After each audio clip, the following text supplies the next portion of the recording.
This is the DP-28, one of the most iconic light machine guns from the Soviet Union. Also known as Degtyaryov's machine gun, it first entered service in 1928. That's where the name DP-28 comes from. Designed by Vasily Degtyaryov, this weapon became the backbone of Soviet infantry during World War II.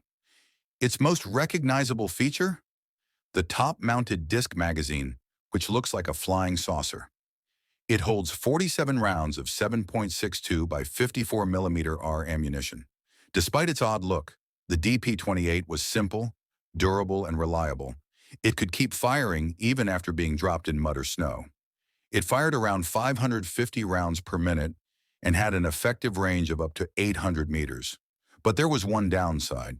The disc magazine was heavy and slow to reload, forcing soldiers to carry several of them into battle. After the war, the DP-28 was upgraded to the DPM and later replaced by the RPD and PKM machine guns.